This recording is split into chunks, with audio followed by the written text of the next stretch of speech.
नमस्कार, मैं हूं रागनी वर्मन और आप देख रहे हैं राष्ट्रीय जगत विजन न्यूज। दिल्ली की राजनीति एक बार फिर भाषा, धमकी और सत्ता के व्यवहार को लेकर सवालों के घेरे में है।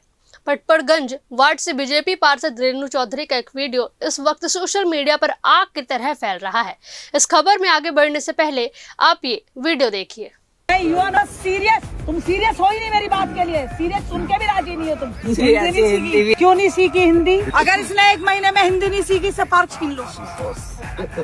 हंसने की बात रही है, सीरियस बोल रही हो ये? नहीं, 8 महीने हो गए बताए हुए मुझे।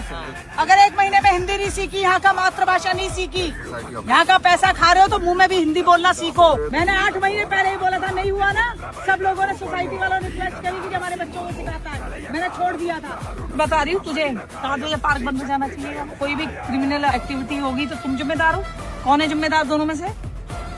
जिम्मेदारी लो, जिम्मेदारी लो। हिंदी 1 महीने में नहीं सीखी तो इधर पार्क नहीं मिलेगा। 1 महीने देखो, पार्क लेना है तो इसको हिंदी सीख कर आएगा पहले बार। इस वीडियो में पार्षद एक अफ्रीकी फुटबॉल कोच को खुलेआम चेतावनी देती नजर आती हैं। 1 महीने में हिंदी सीखो, नहीं तो पार्क छीन लिया जाएगा। वीडियो में पार्षद यह भी कहते हुए सुनाई देती हैं कि यहाँ का पैसा खा रहे हो तो हिंदी बोलना सीखो।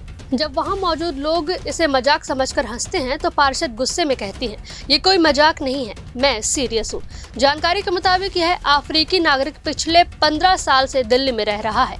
दिल्ली नगर निगम से कानूनी रूप से पार्क किराए पर लेकर वहां बच्चों को फुटबॉल की कोचिंग देता है।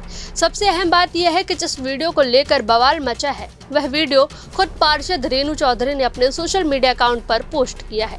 वीडियो सामने आते ही सोशल मीडिया पर तीखी प्रतिक्रियाएं शुरू हो गई। लोगों ने इसे धमकी, भेदभाव और सत्ता के दुरुपयोग से जोड़कर देखा। वहीं विरोध बढ़ने के बाद बीजेपी पार्षद ने अब सफाई वीडियो जारी किया है।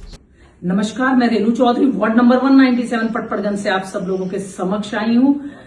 शिकायतें सुनना जनप्रतिनिधि का, जो भी निगम से रिलेटेड जो भी चीजें होती हैं उनकी शिकायतें सुनना जनप्रतिनिधि की जिम्मेदारी है। उसी जिम्मेदारी को करते हुए मैं उसका पालन कर रही थी। अगर मेरे शब्दों से किसी को भी दिक्कत हुई है उसके लिए खेद प्रकट करती हूँ। बहुत बहुत धन्यवाद। जय हिंद, जय भारत। रेणु चौधरी का कहना है कि उनका इरादा किसी को डराने या अपमानित करने का नहीं था। पार्षद के मुताबिक वह पार्क MCD के अधीन है और वहां व्यावसायिक गतिविधि के लिए नगर निगम को रेवेन्यू देना जरूरी है। रेणु चौधरी का दावा है कि अफ्रीकी कोच को हिंदी न आने की वजह से MCD अधिकारियों से बातचीत में दिक्कत हो रही है। उन्होंने कहा, मैंने उन्हें सिर्फ बुनियादी हिंदी सीखने की सलाह दी थी, यहाँ तक कि हिंदी ट्यूटर का इंतजाम और उसकी फीस खुद देने की पेशकश भी की थी। हालांकि यह पहला मौका नहीं है जब पार्षद रेणु चौधरी के वीडियो विवादों में आए हैं। सोशल मीडिया पर वह काफी एक्टिव हैं और इससे पहले भी अधिकारियों और नागरिकों को कार्रवाई की धमकी देते हुए वायरल वीडियो होते रहते हैं। अब सवाल यही है कि क्या यह प्रशासनिक शक्ति थी या सत्ता की धमकी? क्या भाषा के नाम पर किसी को डराया जा सकता है? और क्या चुने हुए जनप्रतिनिधियों को ऐसे लहजे की इजाजत होनी चाहिए? फिलहाल इस खबर में बस इतना ही। देश प्रदेश की खबरों से अपडेटेड रहने के लिए हमारे चैनल को सब्सक्राइब करें और नए खबरों के नोटिफिकेशन के लिए बेल आइकॉन जरूर दबाएं। नमस्कार।